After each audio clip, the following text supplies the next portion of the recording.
नमामि शंकराचार्य गुरुपाद सरोरुहं यस्य प्रसादान् मोढोऽपि सर्वज्ञोऽहं सदा भवम् कामाक्षी करुणारूपं कामकोटि जगद्गुरुं चिन्मूर्तिं कलये चित्ते शंकराचार्यमव्ययम् भक्ताग्रगिरिसम्भूता शंकरार्णवगामिनी पुनातु भुवरं पुण्या श्रीगुरो सरितापदा वेद वेदांत साम्राज्य धर्म कामार्थ मोक्षदम् विद्यारण्यं नमः पुण्यं यो विद्यारण्यमच्चिनत् सदाशिव श्री ब्रह्मेन्द्र धृत सुमद पादुकान् धीरान् परशुवेन्द्रार्यान् ध्यायामि सततं हृदि देवे देहे च देशे च भक्त्यारोग्य सुखप्रदम् ऊढ पामर सेव्यन्तं श्री जयेन्द्रं नमाम्यहम् नमामि शंकरान्वाख्य विजयेन्द्र सरस्वती श्री गुरुं शिष्टमार्गानुनेतारं सन्मतिप्रदम् सत्यनारायण क्षेत्रात् सत्यव्रतम् उपागतम् आश्रये कामकोटीशं सत्यश्री चंद्रशेखरम् सदाशिव समारंभां शंकराचार्य मध्यमाम् अस्मदाचार्य पर्यन्तां वन्दे गुरु परंपराम्. Starting from the auspicious occasion last year when our Shri Kanchi Kamakoti Moolamna Sarvagya Peethadhipati Jagadguru Shri Shankara Vijayam Saraswati Shankaracharya Swamigal performed Abhisheka to Ramanatha Swami with his own hands at Rameshwaram and completed his Tirtha Yatra. With the prarthana of doing Anusandhana of the original Shri Shankara Bhagavatpāda Charitra text, we have started this prayatna, and until last Paksha, Jyeshtha Krishna Paksha, an entire year has been completed, starting from the earlier date of Ashadha Shukla Ekadashi, and now we are at the next Ashadha Shukla Ekadashi. And in these 24 Pakshas, on the day of the first Upanyasa, immediately on the next day, with the view to keep the tradition that Dutiya Vichitti should not happen. On the second day, we also did a second Upanyasa. Therefore, a total of 25 Upanyasas have been completed so far. And right now, in this 26th Upanyasa, we are about to examine the 35th Prakarana of the Anandagiriya Shankara Vijayam, which was composed by one Anandagiri Swami, a direct disciple of Shri Bhagavatpāda, in which he describes the discussions that Bhagavatpāda had with the followers of various matas.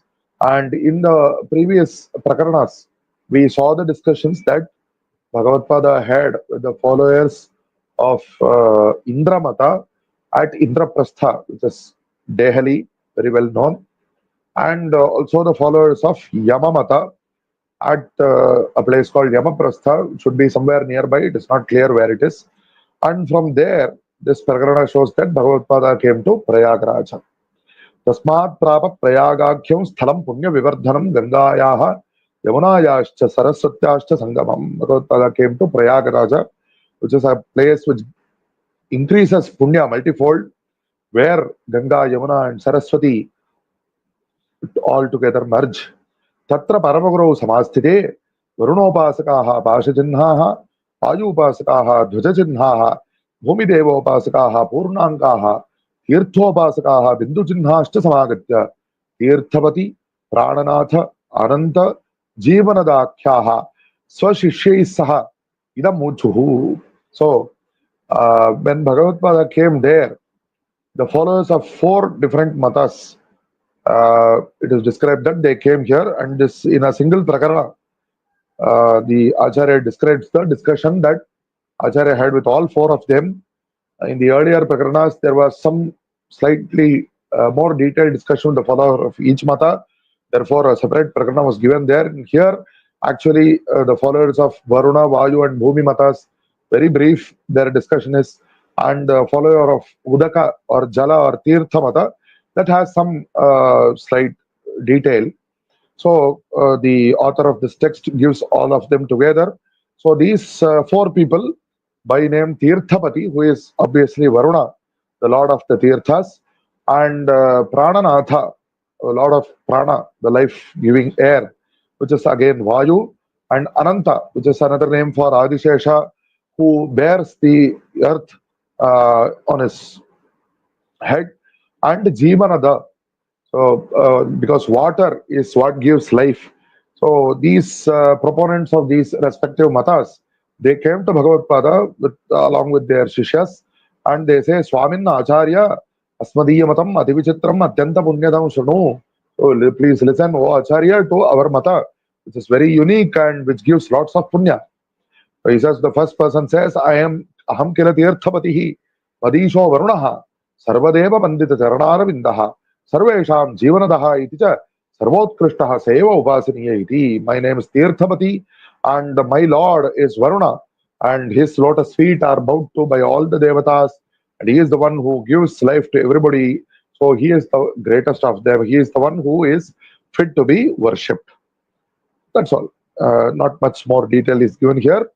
Tatah Prananatha Swaminam Natva, the follower of the Vayu Mata, he speaks to Acharya, Swamin Mama Matesho Vayukila Sarvadeheshu Pranarupaha Sekeva Lokehi Upasaniyaha.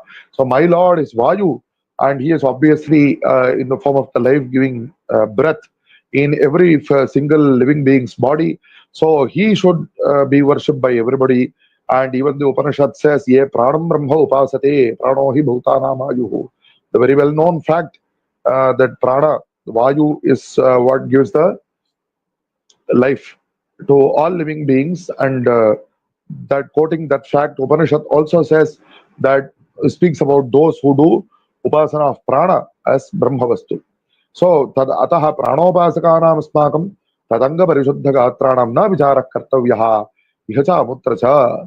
So those of us who do upasana of prana, by the movement of the prana in all our throughout our body, we are purified. So our bodies are purified and we have absolutely nothing to worry about, whether in this world or the next world. So then this is the Vayu Mata, and the next Mata, the Bhumi Mata. Tatah Paramagurum Ananto Natva Idamuvacha Swaminna Madiyya Matam Uttamam Bhumikila Sarva Karanam. My Mata is the greatest. So this is because the earth is obviously the cause of everything. It gives life to everything. Whatever is born on the earth. And the Veda mantra, which starts Yona Prithvi Bhava Drakshara and so on, it shows the greatness of the of Bhumi. And obviously all devatas are present in Bhumi, and therefore Bhumi is the greatest. And those of us who worship Bhumi, we have absolutely nothing to worry about, whether in this world or the next. Then the fourth person, Jivanada, the Upasaka of the Tirtha, he speaks in somewhat more detail. He comes and pays respect to Bhagavatpāda and says, Swamin Manmatam Adiva Vichitradaram Tirthasya Brahmarupattat Tadupasanameva Sarvair Moksha Kartavyam. So all those who desire moksha, they should do upasana of Tirthas. Tad Vitarikta Brahma Bhava. So there is no Brahmavastu apart from Tirthas, is his assertion. So obviously, Tirtha Seva is definitely very important in our Sanatana Dharma. There is no doubt about that. Then he further extols that, and especially because this is the Prayagaraja Kshetra, it seems that it is very appropriate that because it is a Tirtha Kshetra, there is importance of Varuna also there, and definitely there is a huge empty space and lots of wind blowing there. Those who have gone there will definitely know this. So it also seems natural that the upasakas of Vayu would be there, and obviously it is an important kshetra on the earth. So the upasakas of earth also may be there. And finally, obviously it is the most important aspect there is that it is a Tirtha kshetra. So the upasakas of Tirthas, those who consider Tirtha to be the greatest, they are also there. And this fourth person, he speaks to Acharya, Triveni Tirtha, Hindu Sevana Matrena Brahmahatyadi Dosha Shantar Bhavati. Just by resorting to a single bindu, single drop of this Triveni Tirtha, lots of sins like Brahmahatya and so on are expiated. Darshana Matrena Jaiva iti kechat bhavanti. Ambatvad darshanan muktihi najane stanajam phalam. So there is a Tirthriveni Stuti by Narada where he says, Oh Amba, but just by having darshan of you, I feel that one can even attain moksha. In which case, what about the phala of those who are doing snana in you? Because there is nothing beyond moksha.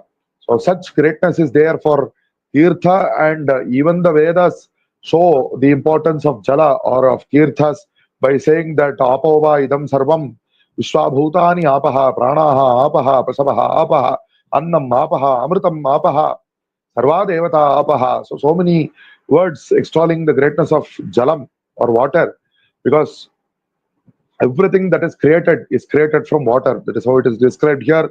The life force of all living beings is from water. All animals require water. Water is like nectar. Food comes from water, and all devatas reside in water. This is the meaning of this mantra. And so, water is, and also all devatas are present there. Therefore, water is Parabrahma Vastu.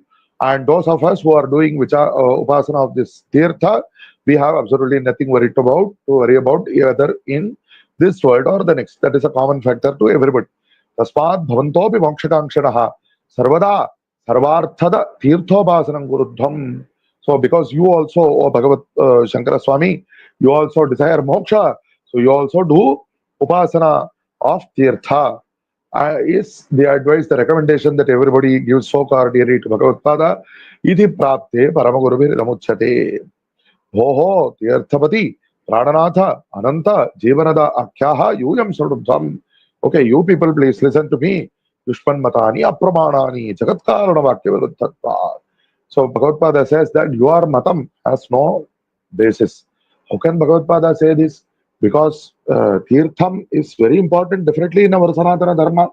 So what is Bhagavatpāda trying to say? The Bhagavatpāda is trying to say that tirtham, it is an aspect of Bhagavan, no doubt.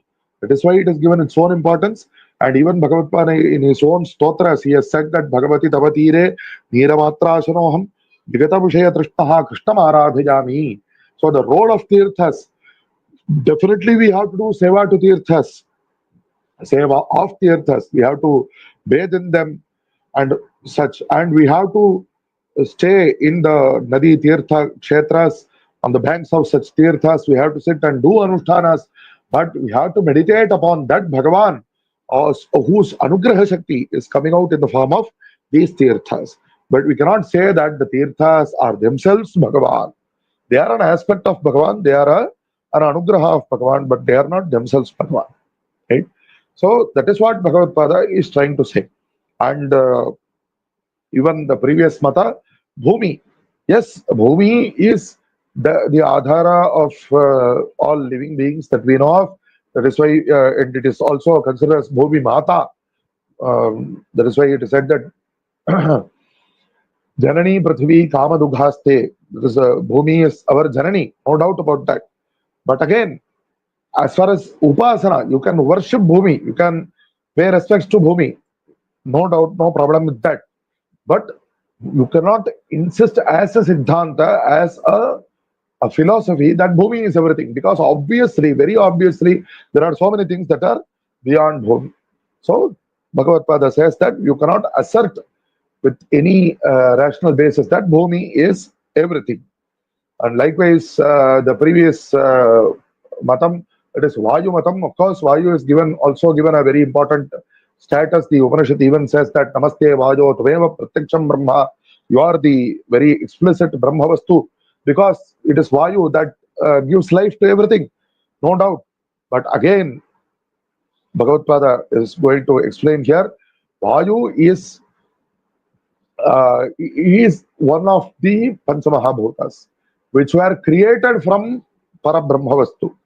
And therefore, it is not appropriate to say that Vayu itself is Parabrahma Vastu. Even in the next Bhagavad also, the similar discussion will come for Akasha. And Varuna also. Varuna is definitely, he has his own importance. He is considered a Dharmadhipati. But Varuna, we cannot say that Varuna is everything. There is no such Vedic passage which asserts that Varuna is everything. So, that is where Bhagavatpāda insists. Jagatkarana Vakya Viruddhatva. There is no Veda Pramana that shows that Varuna is Jagatkarana. He is the cause of all worlds. There is no such Pramana. And likewise, for Vayu also, because that Parabrahma is Akshara. But all these Panchamahabhutas are Kshara. That is, they are created, they undergo modification, and they are destroyed, dissolved at the end. So they cannot be, Vayu itself cannot be the permanent Shashvata Parabrahma. And likewise, Bhumi also. And this is what it is said in the Upanishad, from Akasha came, from the Atma Tattva, which is the Parabrahma Tattva, came Akasha. From Akasha came Vayu, from that came Agni, from that came water, and from that came earth. So likewise, for Tirtha also, even water is one of these Panchamahabhutas which was created, but so it cannot be Shashvata. Yes, there is some, there is definitely importance which is attached to Tirthas, Tirtha, Bhutanam Madhye, Tirthasya Uttamatvam, Varnayati, all those Vedic passages which you have quoted, that is true. But you cannot assert that you have just by doing upasana in the sense of meditation of this, that you are doing upasana of the Paramatma Tattva itself. There is no such basis to make that assertion.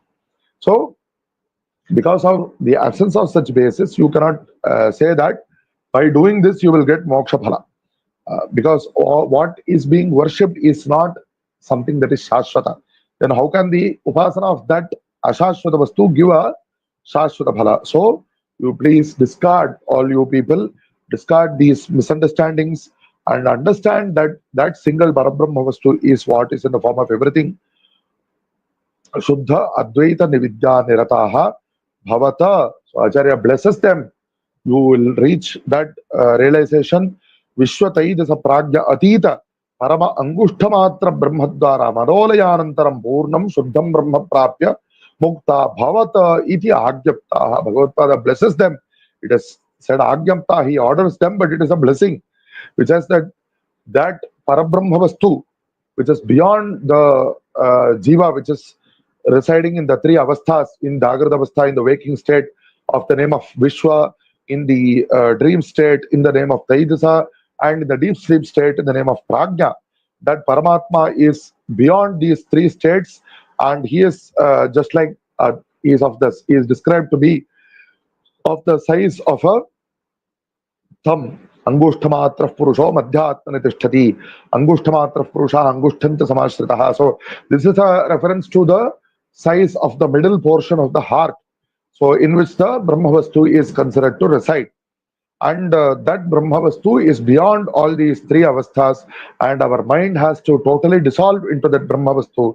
Then our Atma Swarupa will totally dissolve into it will merge into the Purna Shuddha Brahma. Is the Anugraha that Bhagavatpāda gives them. Therefore, they also understand, realize this, and they Shuddha Advaita Vidya Ashritaha Shishya Babuhu. They became Shishyas of Bhagavatpāda, accepting this Shuddha Advaita Vidya. Thus ends the 35th Prakarana, and the next 36th Prakarana is the discussion with the Shunya Matavad. So, Evam Nirakriteshu Punaranyaha Shunyavadi Pratyavatishthate Sakala Swaminam Natva Idam Uvacha. So, another person who is a Shunyavadi, who considers Shunya. Shunya means null, void. So, that which does not exist.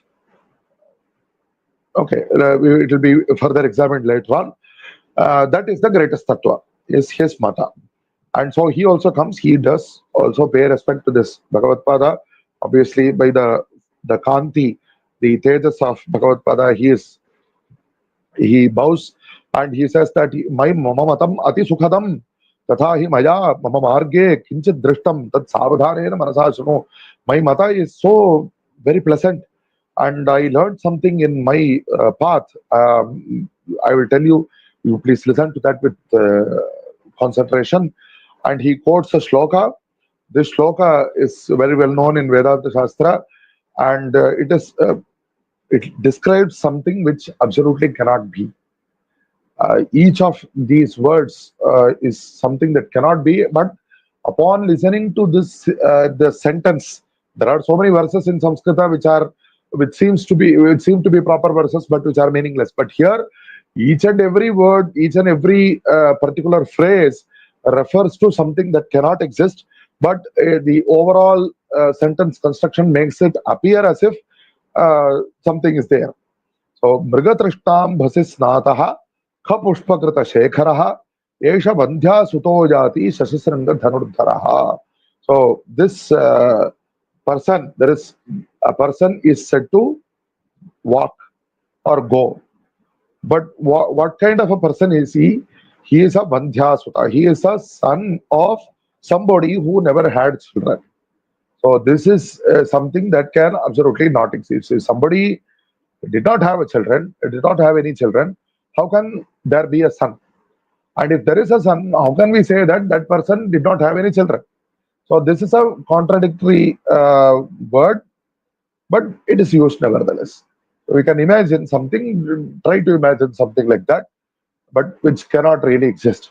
And that person, he took a bath in what water? In the water of a mirage. So a mirage is something that here it is said Mriga Trishna. And the reason of the word Mriga Trishna is it is said that in forest areas, when some areas or some dry parts of forest, there is lots of drought there, and so there is no water, but all those animals, those deer and other animals are desirous of drinking water to quench their thirst, and so they are searching, and it appears because of the heat, when that heat is reflected either in deserts or in dry parts of forest, when it is reflected in the sand, and because of the heat of the air above the sand, the air appears to shake and it appears like water.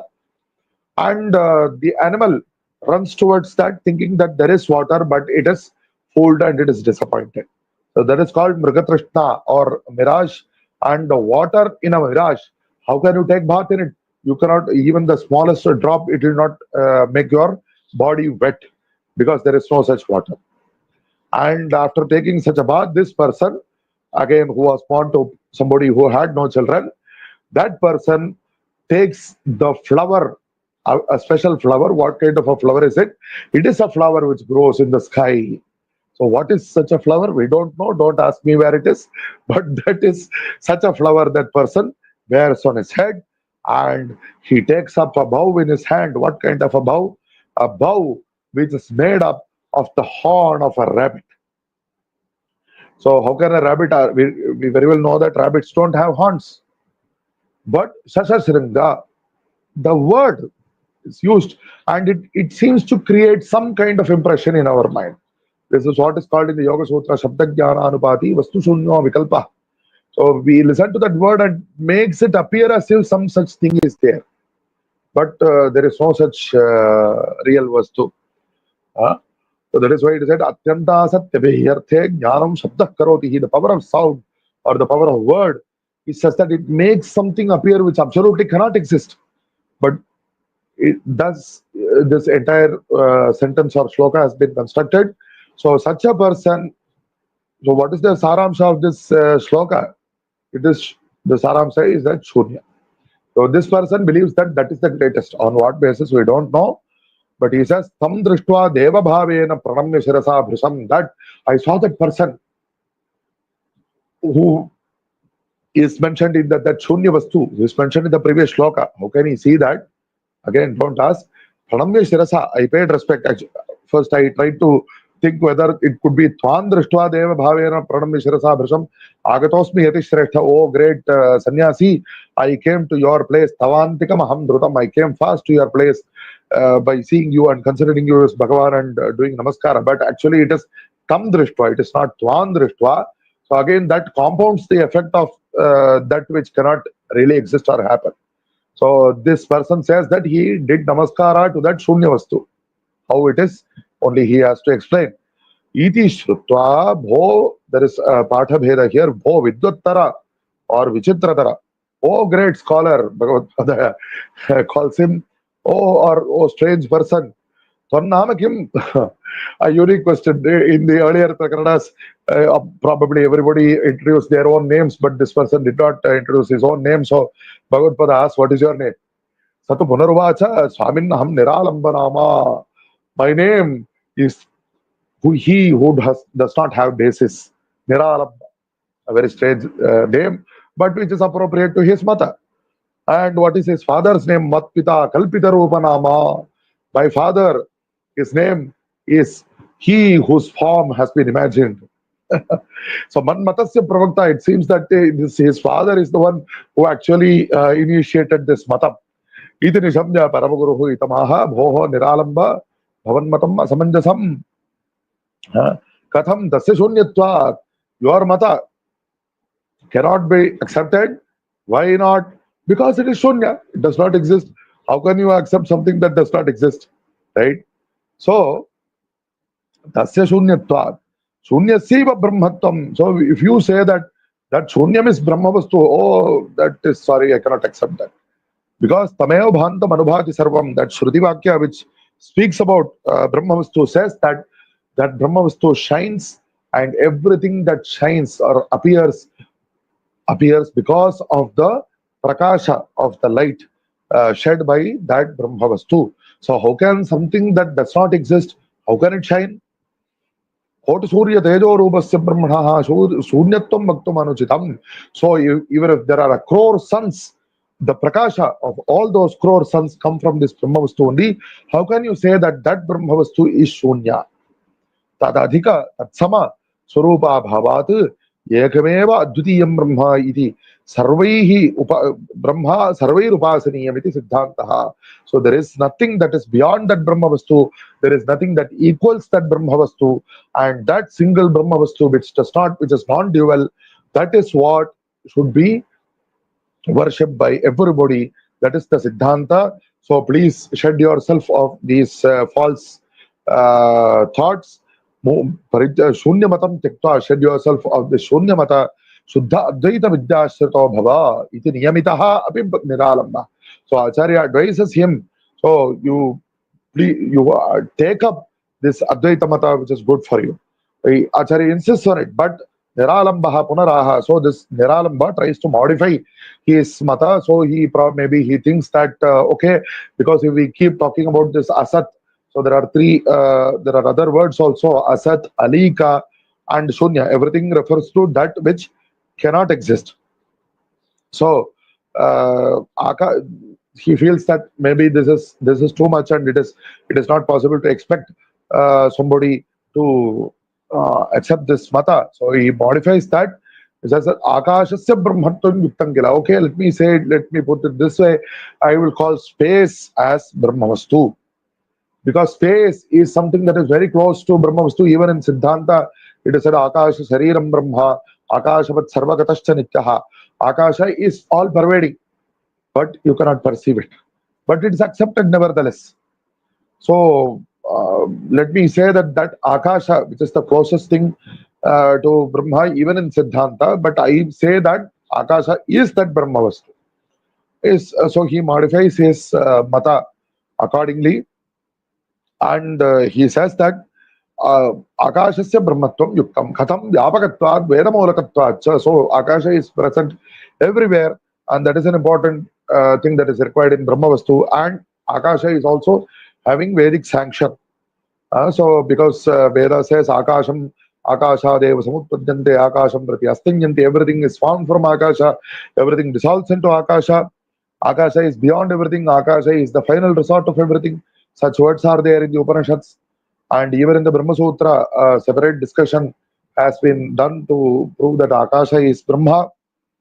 So we understand that the Veda is particular about this, and so if from akasha everything is created, and within akasha everything dissolves, then it is obvious that akasha is the Parabrahma Vastu.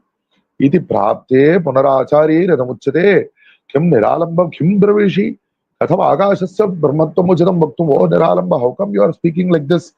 How can you say that akasha is Parabrahma Vastu?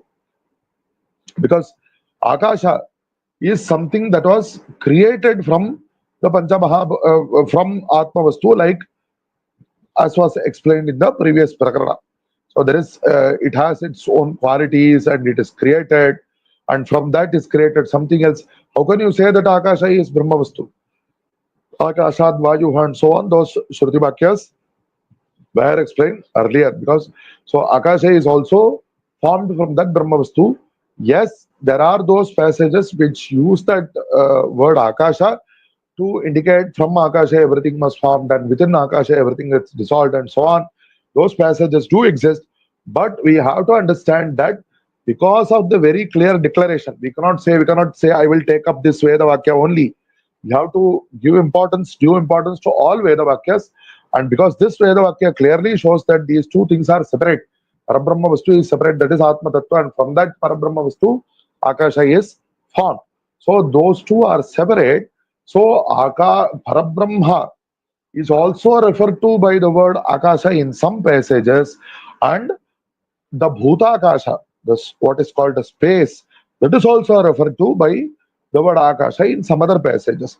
So we have to understand which passage uses the word in which way, and of course there are passages like Akashaha Anandaha, which indicates that Parabrahma Vastu is Ananda Swarupa, and Akasha is what created Namarupa, which means Parabrahma. From that only Namarupa came. And so all these gunas, which are the gunas of Bhagavan, when they are used in conjunction with the word Akasha, then we have to understand that that word refers to the Paramatma Tattva, that which is beyond the earth, the sky, and all these lokas. Such an Akasha has to be the Parabrahma Vastu. And there is a discussion in the Upanishad where one person by name Shalavatya, he discusses with Jaivali, and there that Jaivali wants to show, he shows lots of things that are impermanent, that are destroyed at some point of time, and then he slowly builds up and takes that Upadesha up to the Parabrahma Vastu, and he says that that is beyond this Akasha, and that is the Adhara of this Akasha also. And that is also mentioned in other passages. The Paramam Vyoma. Vyoma means Akasha. Paramam Vyoma means the Parabrahma Vastu. So there in those particular passages, Akasha refers to the Brahma Vastu. You should understand this. The Upadesha which Acharya gave, and this Shunyabadi, so he is a Punyashali also. So because of the Upadesha of Bhagavatpāda, Paramagurum Natva Idamaha, even though he had insisted upon his mata, he even tried to modify his mata, but by his Purva Punya Sukrita, he understood the mata, the Upadesha of Bhagavatpāda, and he says, O Swamin Bhagavatpāda Darishanena Kritarthoham Punaha Brahmabodham Ichchami. What a great word. Adhihi Bhagavo Brahma. This is a very, very, very rare word to want to have the fortune to utter. He speaks as Acharya, please teach me, that give me that Brahmajnana, tad Upadesham Kuru iti. Devan Jalpantam Niralambam Idamaha Guruhu. So the Guru Acharya Bhagavatpāda teaches him the meaning of that Adhikarana, and says that there is the Akasha which is there in our heart, because the Upanishad says that Padmakosha Pratikasham Hridayan Chapi Adhomukham, the as if it is a closed lotus which is facing downwards, and there is that is Haram Vipapam Parameshma Bhutam, as per Bhashya. Parameshma Bhutam is there in the Adhyayana Sampradaya, but the greatest, the residence of the greatest, of Paramatma, is there in heart. And there is an Akasha, Sukshma Akasha in that, and the Paramatma Vastu is within that. This is how it is described in the Upanishads. This is called Dahara Vidya, and Daharakyam Brahma Tad Upasya Satatam Kritartho Bhava Ityuktaha. Acharya advises, because this person is already very much invested, he is dedicated to the concept of Akasha. So Acharya uses that to bringing up, and Acharya says that that Akasha, it has to be meditated upon, that Akasha, that Parabrahma Vastu is there within that Akasha. That is what we have to worship and we have to attain. Ityuktaha Shuddha Advaita Vidyashritaha Shishyaha Bhavatu. So this, he had the fortune to actually understand the Upadesha of Bhagavatpāda, and he also resorted to Advaita Vidya. He became a Shishya of Bhagavatpāda, and thus ends the 36th Prakarana of, and this part of this Shri Shankara Bhagavatpāda Aradhana Upanyasa Mala, and in the further parts we will be examining by Guru Kripa the further Prakaranas. Sarva Vyapaka Chaitanya Rupena Adhyapi Tishtati Sayeva Shankaracharyaha Gurur Mukti Pradasata Hara Hara Shankara Jai Jai Shankara.